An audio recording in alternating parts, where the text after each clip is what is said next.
नमस्कार मेरे प्यारे साथियों। पीवाईक्यू गाइड यूट्यूब चैनल में आपका एक बार फिर से बहुत बहुत स्वागत है। हमने जीएस एनसीईआरटी हैक्स की सीरीज स्टार्ट की है। ये सभी वनडे एग्जाम्स को लेकर टारगेटेड है। हमने इसके डे वन में अवर पास्ट वन के पहले चैप्टर का कुछ पोर्शन कंप्लीट कर लिया था। आज हम बचे हुए पोर्शन जो चैप्टर वन का है वो कंप्लीट करेंगे। जिन्होंने अभी तक डे वन की वीडियो नहीं देखी है तो सबसे पहले जाके डे वन की वीडियो देखिए और ये सीरीज इसी तरीके से कंटिन्यू चलेगी। और अगर आप चैनल पर नए हैं तो चैनल को सब्सक्राइब कीजिए, वीडियो पसंद आ रही है तो लाइक कीजिए और जो क्वेश्चंस मैं आपसे पूछ रहा हूँ उसमें पार्टिसिपेट कीजिए, कमेंट करिए अपने आंसर। आइए शुरुआत करते हैं।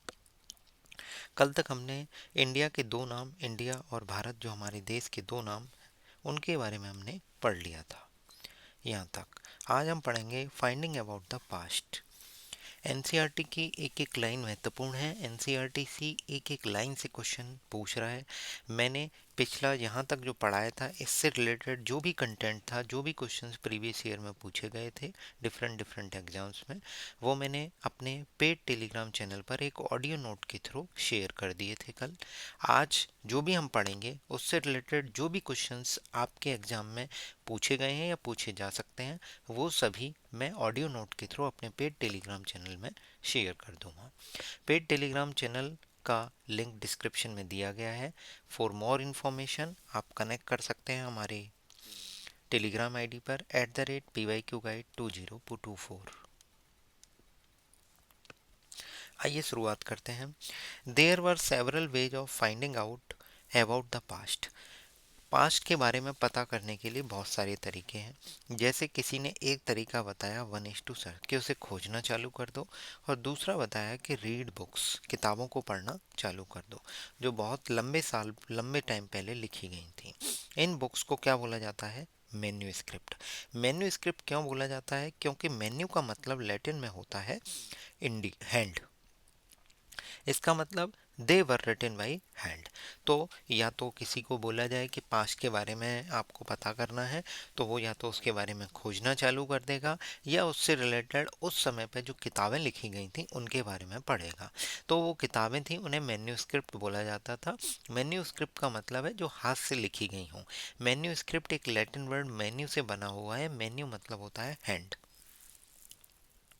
These are usually written on a palm leaf.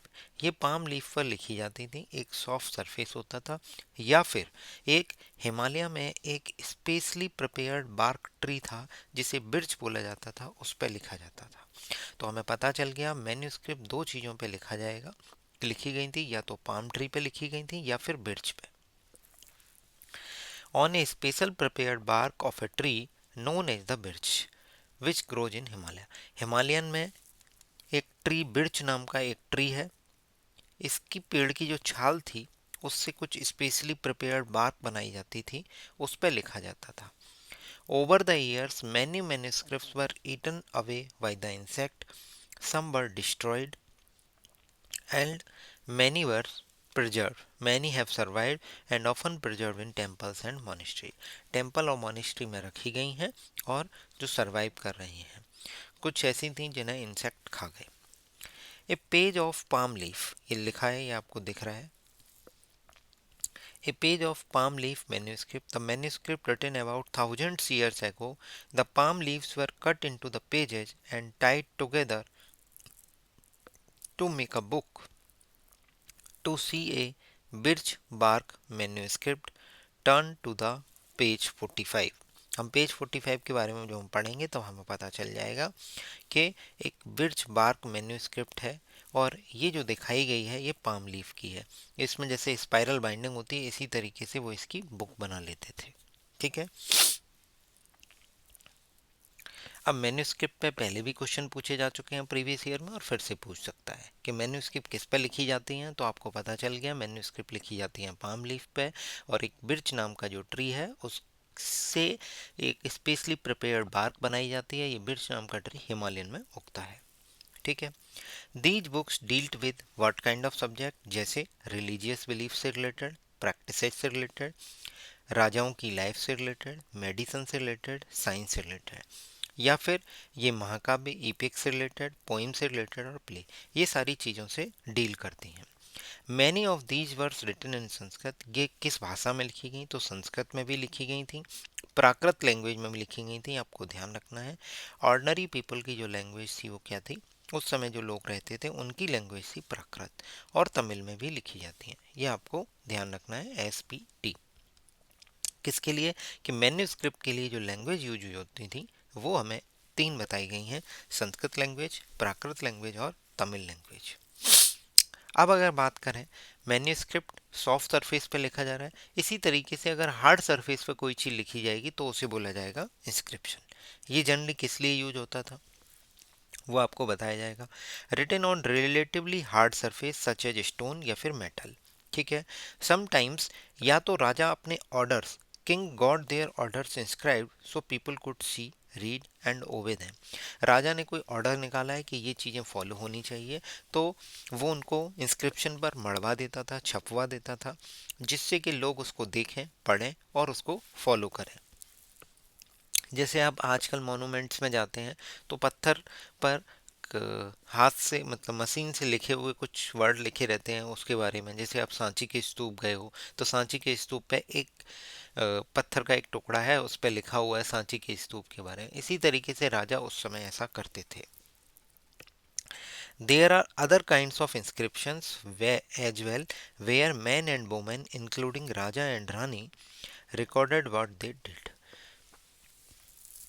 कई सारी ऐसी सिचुएशंस भी हैं, इंस्क्रिप्शंस में दो चीज़ें मिली हैं, या तो राजा अपने ऑर्डर्स को लिखवाता था या फिर राजा या रानी जो भी थे वो जो भी काम करते थे उसको रिकॉर्ड कर लेते थे। और साथ ही साथ एग्जाम्पल में बताया गया है कि किसी बैटल में उनकी अगर विक्ट्री होती थी तो इसको रिकॉर्ड कर लेते थे।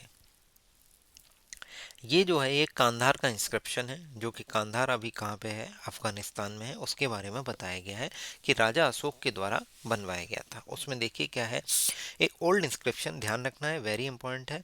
The inscription dates about 2250 years ago that was found in Kandahar, present day in Afghanistan. It was inscribed on the orders of ruler Ashoka. Ashoka के कहने पे, अशोका के ऑर्डर पे ये इंस्क्राइब की इंस्क्रिप्शन बनाया गया था, जिसे कांधार इंस्क्रिप्शन के नाम से जाना जाता है। ये वर्तमान में अफगानिस्तान में है। चैप्टर 8 में हम अशोका के बारे में भी पढ़ेंगे, तब हम और अच्छे से जानेंगे। When we write anything we use script. अब ध्यान से सुनिए, जब हमें कोई चीज़ लिखनी है तो हमें क्या ज़रूरत पड़ती है, स्क्रिप्ट की ज़रूरत पड़ती है। और जब हमें कोई चीज़ लिखनी हो और जब हमें कोई चीज़ रीड करनी हो या फिर बोलनी हो तो हमें किसकी ज़रूरत पड़ती है, एक लैंग्वेज की। तो यही बताया गया है। इस व्हेन वी यूज वो when we write anything we use a script. Write करना है, लिखना है तो एक स्क्रिप्ट की ज़रूरत पड़ेगी। और script consist of A letters और अ साइन। स्क्रिप्ट के अंदर कुछ लेटर और कुछ साइन होते हैं। जैसे मैं जो बोल रहा हूँ या आप जो बोल रहे हैं, आप जो पढ़ रहे हैं, आप जो बोल रहे हैं, स्पीक और रीड कर रहे हैं, तो आप एक हिंदी लैंग्वेज रीड कर रहे हैं या फिर इंग्लिश लैंग्वेज रीड कर रहे हैं। साथ ही साथ जब मैं लिख रहा हूँ तो वो एक देवनागरी लिपि है। क्या है, देवनागरी लिपि। तो देवनागरी लिपि में कुछ ना कुछ साइन है, कुछ ना कुछ लेटर्स हैं। When we read and written what is written or speak used a language, this inscription was inscribed in two different script। कौन कौन सी and language, Greek on the top and Aramaic on the below. ये आपको ध्यान रखना है। Kandahar inscription में दो तरीके की स्क्रिप्ट और लैंग्वेज यूज हुई हैं, Greek on the top and Aramaic on the below, which were used in this area. तो अभी बताया था कि दो तरीके की यहाँ पे जो यूज होती थी लैंग्वेज, जो इससे पहले बताया गया था, या तो संस्कृत होती थी या फिर प्राकृत या फिर तमिल। बट ये कहाँ की बात हो रही है, अफगानिस्तान की बात हो रही है, तो यहाँ पे ग्रीक और अरेमिक लैंग्वेज यूज होती थी। ये एग्जाम में पूछा जा चुका है पहले भी। There were many other things that were made and use in the past. कुछ और अदर चीज़ें भी हैं जो पास्ट में यूज होती थी, जिनको जो भी स्टडी करता है इन ऑब्जेक्ट को उन्हें बोलते हैं आर्कोलॉजिस्ट। वो क्या क्या चीज़ें हैं, जैसे study the remains of A building made of stone और ब्रिक। एक बिल्डिंग है, उसके कुछ रिमेन्स हैं जो कि स्टोन और ब्रिक से बनी हुई है, उसकी स्टडी करना। पेंटिंग्स की स्टडी करना, स्कल्पचर्स की स्टडी करना, तो उसे कौन बोला जाएगा, आर्कोलॉजिस्ट। ये आपसे भी पूछा जा चुका है। They also explore and excavate, ये एक्सप्लोर करते हैं, एक्सकेवेट करते हैं मतलब खुदाई करते हैं, डिग करते हैं under the surface of the earth to find the tools, weapons, pots, pens, ornaments and coins. ठीक है, तो हमने देख लिया, मैन्यूस्क्रिप्ट के बारे में पढ़ लिया, इंस्क्रिप्शन के बारे में पढ़ लिया। इवन अब आर्कोलॉजिस्ट का रोल आ जाता है, वो ज़मीन के सरफेस के अंदर खुदाई करेंगे, उन चीज़ों को खोजेंगे जो यूज होती थी उस टाइम पे। जैसे कि बता दिया, एक बिल्डिंग है उसके रिमेन्स को, फिर पेंटिंग्स को, स्कल्पचर्स को, tools, weapons, pots, pans, pans मतलब बर्तन्स, ornaments, coins. Some of these objects may be made of stone, या तो स्टोन से बने होंगे या फिर बोन से बने होंगे, या फिर बैग्ड क्ले से बने होंगे, या फिर मेटल से।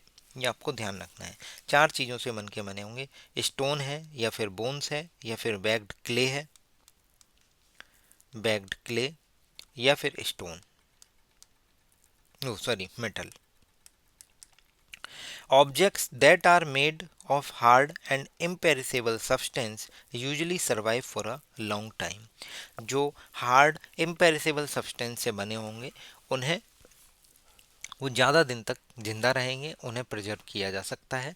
ऐसे ही अगर मैन्यूस्क्रिप्ट की बात करें, तभी तो उसमें लिखा गया था कि मैन्यूस्क्रिप्ट सॉफ्ट सरफेस पर बनाई गई, तो जिसकी वजह से क्या हुआ था कि वो डिस्ट्रॉय हो गई, इंसेक्ट ने खा ली। तो कुछ हैं जो कहाँ पे प्रिजर्व की गई हैं, टेम्पल्स एंड मोनेस्ट्रीज में। नेक्स्ट देखते हैं, archaeological also look for bones. Archaeological archaeologist also look for bones, like animal की बोन्स हैं, बर्ड की बोन्स हैं, फिश की बोन्स हैं, to find out what people ate in the past. क्योंकि उस समय लोगों को ज़्यादा एग्रीकल्चर तो नहीं आता था, तो लोग क्या खाते थे इस चीज़ को पता करने के लिए वो बोन्स से आइडिया लगाते थे। एनिमल की बोन्स हैं, बर्ड की बोन्स हैं, फिश की बोन्स हैं। प्लांट्स जो थे वो रिमेन सरवाइव फार मोर रेयरली। प्लांट्स जो हैं वो बहुत ही कम सरवाइव करते थे। हाँ, अगर सीड्स ऑफ अ ग्रेन और piece of a wood have been burnt, they survive in the charred form. Very important, यहाँ से क्वेश्चन बन सकता है आपके एग्जाम में कि अगर किसी अनाज के कुछ सीड्स हैं या फिर लकड़ी का टुकड़ा है, अगर उसे जलाया गया है तो वो जो है चारकोल के फॉर्म में आपको मिल जाएगा। बट आप कहेंगे कि अगर लकड़ी का टुकड़ा बिना जला हुआ या फिर जो सीड्स हैं प्लांट के या प्लांट की जो सैपलिंग्स हैं वो सब बची हों, तो वो सब डिस्ट्रॉय हो गई। ठीक है, तो अगर चारकोल फॉर्म में अगर कोई चीज़ मिल रही है तो हम पता कर सकते हैं कि ये कौन सा प्लांट था, डीएनए जो भी वो टेस्टिंग करते हैं, कार्बन डेटिंग एक्सेट्रा के थ्रू। ठीक है, अब देखते हैं पॉट।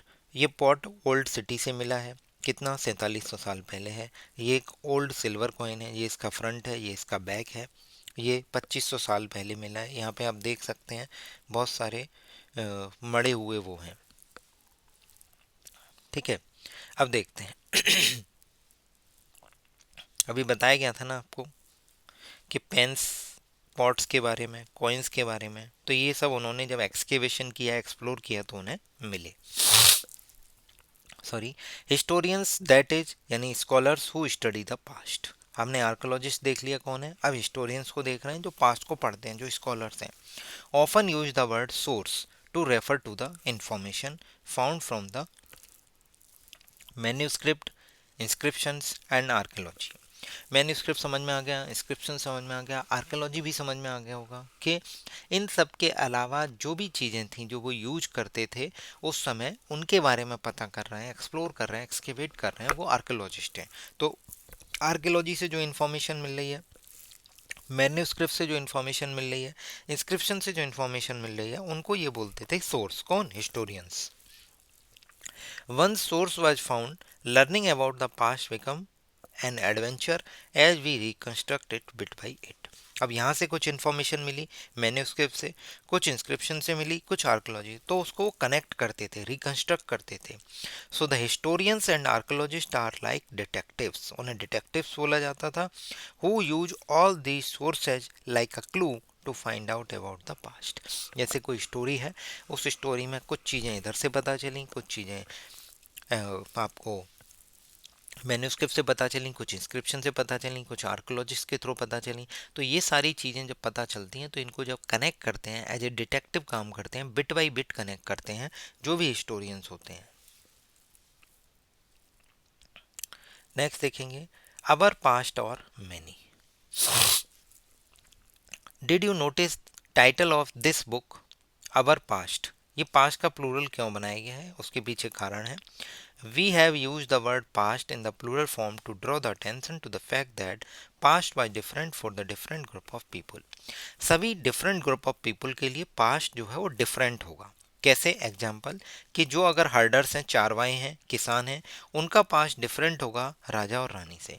राजा और रानी की ज़िंदगी अलग है, किसानों की, चारवाहों की, इनकी ज़िंदगी अलग है। तो इनकी ज़िंदगी अलग है तो इनके पास्ट अलग होंगे और राजा रानी के पास्ट अलग होंगे। जब बहुत सारे पास्ट हैं तो इसीलिए इनका क्या बना दिया गया, plural. The lifes of the merchant were different from the craft person and so on, सही बात है।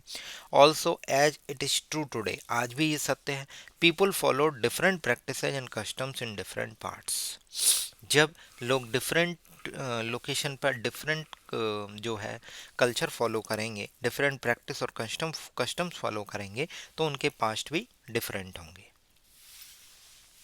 For example today most people living in the Andaman island, अगर अंडमान आइलैंड की बात करें, get there on food fishing, hunting और collecting forest produce. या तो फिशिंग करते हैं या हंटिंग करते हैं, या फिर जो नियर बाई फॉरेस्ट में फॉरेस्ट प्रोड्यूस है उसको कलेक्ट करते हैं। तो ये सब चीज़ें अंडमान के लोग खाते हैं। बट अगर मोस्ट पीपल अगर सिटीज़ की बात करें तो वो डिपेंड कर मतलब वो निर्भर रहते हैं दूसरे लोगों पर जो कि फूड की सप्लाई करते हैं। जैसे आटे की सप्लाई बाहर से आ रही है, खाने सब्जियों की सप्लाई बाहर से आ रही है, जबकि अंडमान आइलैंड में ऐसा नहीं है। वो लोग फूड के लिए किस पर निर्भर हैं, फिशिंग कर रहे हैं, हंटिंग कर रहे हैं, या फॉरेस्ट प्रोड्यूस पर निर्भर हैं। Sorry, difference as these exist in the past as well, यही सारे डिफरेंसेस पास्ट में भी थे, इसी वजह से पास्ट का प्लूरल बनाया गया है। Besides there is another kind of difference. We know a great deal about the kings and the battles they fought because they kept the record of their victories. Generally, ordinary people such as hunters, fishing falls, gatherers, farmers, herders did not keep the records what they did. इन्होंने एक कहानी और बताई कि ये एक difference तो है ही है, ऐसे डिफरेंसेज और भी हुए हैं। जैसे अगर मैं आपको बताऊं, इन्होंने बताया, अभी तो इन्होंने खाने पे फोकस किया था कि ये लोग क्या, इनका कल्चर है, क्या खाते पीते हैं, ये क्या। इन्होंने बताया कि पहले राजा और रानी क्या थे, अगर वो कोई विक्ट्री कर रहे हैं या कोई काम कर रहे हैं, ऑर्डर दे रहे हैं, तो उसको वो लिख देते थे, keep the record of their victories through the inscription, manuscript के थ्रू वो उसको रिकॉर्ड करते थे। जनरली जब ऑर्डिनरी पीपल जैसे hunters, fishing folk, gatherers, farmers, herders, ये जो भी करते थे उसका कोई रिकॉर्ड नहीं रखते थे। तो ये एक डिफरेंस बताया गया है। While archaeology helps us to find out about their lives, there is much that remains unknown. अगर राजा रानी के बारे में पता करना है तो ज़्यादातर इन्फॉर्मेशन इंस्क्रिप्शन से मिल जाएगी। बट अगर जो ऑर्डिनरी पीपल के बारे में पता करना है तो वो आर्कोलॉजिक्स एक्सकेवेशन के थ्रू ही पता चल पाएगा कि वो लोग उस समय क्या यूज करते थे। वही लिखा है, while archaeology help us to find out about their lives, there is much that remains unknown. अब डेटिंग सिस्टम की बात हो रही है, ध्यान से सुन लीजिए। Before Christ, anno domini, common era, CE, या फिर बीसीई, एडीई, या फिर बीपी, बिफोर प्रेजेंट, इन सबको हम समझते हैं। If somebody asks you the date, you will probably mention the day, month और ईयर। जैसे कोई आपसे डेट पूछता है तो या तो आप उसे डेट बता दोगे, डे बताओगे, मंथ बताओगे, ईयर बताओगे, या फिर जैसे 2000 something. These years are counted from the date generally assigned to the birth of Jesus Christ, the founder of Christian। जो क्रिश्चियनिटी के लॉर्ड हैं, क्रिश्चियनिटी के फाउंडर हैं जीसस क्राइस्ट, उनके जन्म से ये डेट्स, ये ईयर्स जो हैं असाइन होना चालू हुई हैं। सपोज जीसस क्राइस्ट का जन्म यहाँ पे होता है तो यहाँ से चालू होती है 2000 साल, अगर 2000 पूछा जाए तो।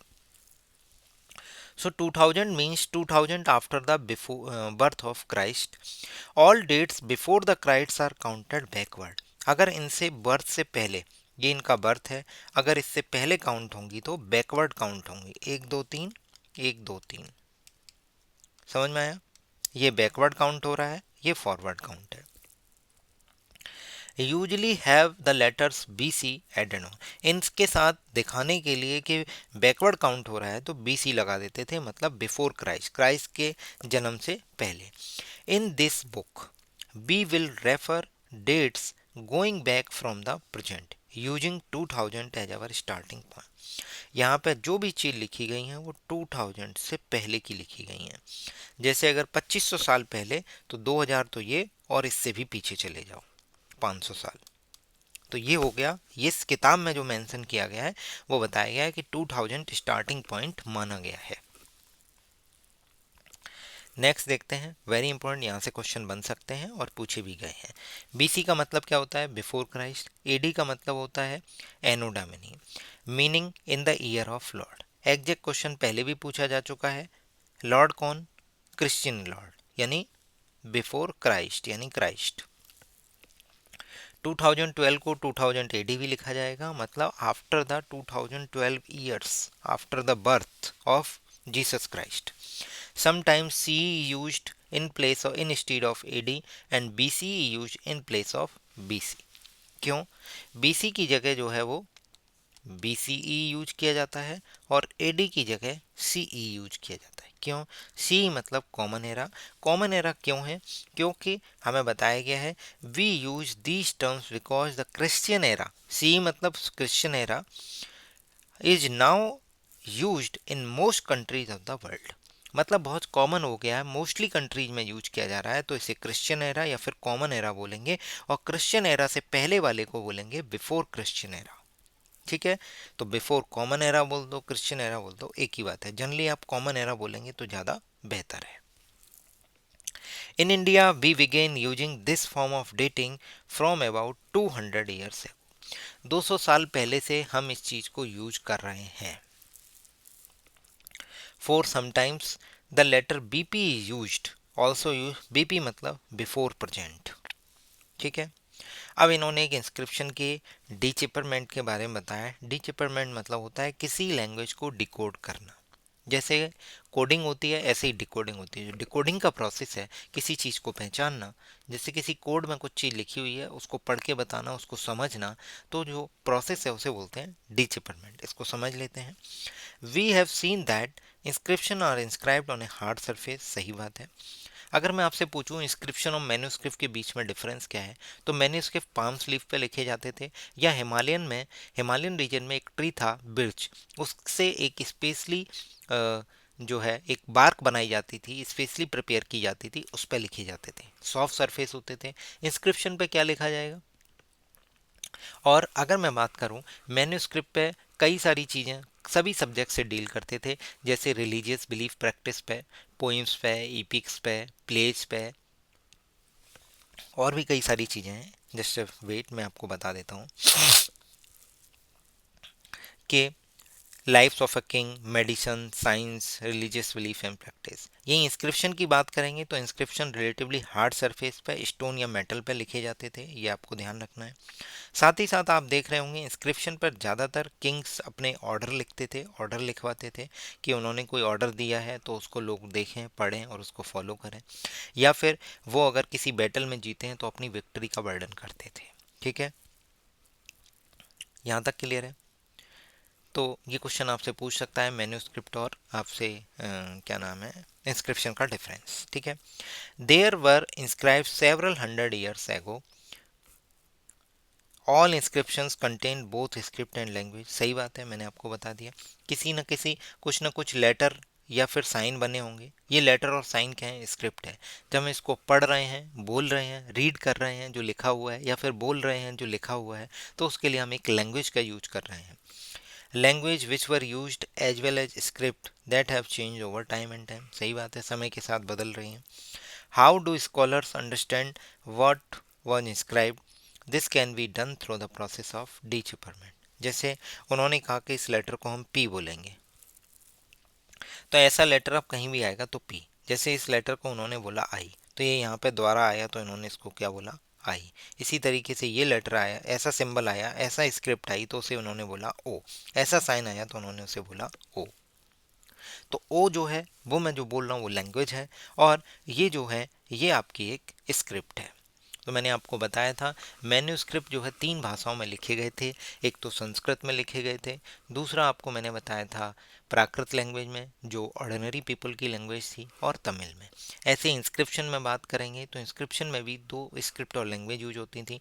जैसे एक कांधार इंस्क्रिप्शन के बारे में बताया गया था जो कि वर्तमान में अफगानिस्तान में है। अफगानिस्तान से आप अशोक को याद कर सकते हैं, ए से अफगानिस्तान, ए से अशोक, और इस पे ग्रीक और अरेमिक दोनों लैंग्वेज यूज हुई हैं। Last but not the least, अब आप देख लेंगे यहाँ पे एक स्टोरी के बारे में बताया गया है। Out of the famous stories of decipherment comes from the Egypt. अब डिचेपरमेंट से रिलेटेड एक स्टोरी है इजिप्ट के बारे में। इजिप्ट नॉर्थ अफ्रीका का एक कंट्री है, where there were kings and queens about 5000 years ago. Rosetta नाम का एक टाउन है जो कि नॉर्थ कोस्ट पे है ऑफ इजिप्ट में। Here inscribed stone was found which contain inscription in 3 different language like Greek and 2 forms of Egyptian। मतलब यहाँ पे ग्रीक और इजिप्टियंस की 2 फॉर्म हमें मिली हैं। Scholars who could read the Greek figure out that names of the king and queen were enclosed in a little frame or cottage। ये आपको नाम ध्यान रखना है। ग्रीक लैंग्वेज में स्कॉलर्स को ग्रीक लैंग्वेज आती थी, तो उन्होंने क्या किया कि ग्रीक लैंग्वेज में जो जो चीज़ें थी उन्होंने उसको अलग कर दिया, कि ग्रीक लैंग्वेज में ये स्क्रिप्ट यूज होती हैं, इनको उन्होंने अलग कर दिया। तो उन्होंने ग्रीक और इजिप्टियन को जो साइन थे उन्हें साइड बाई साइड किया। Identified the sound for which Egyptian letter stood. As you can see, lion L से रिलेटेड, bird A से related. Once they knew what letter stood for, they could read other inscriptions as well। तो एक inscription अगर वो उन्होंने डिचिपर कर लिया तो वो अदर इंस्क्रिप्शंस को भी कर सकते थे। मतलब इसमें कुछ नहीं है, आपको ज़्यादा ध्यान नहीं रखना है।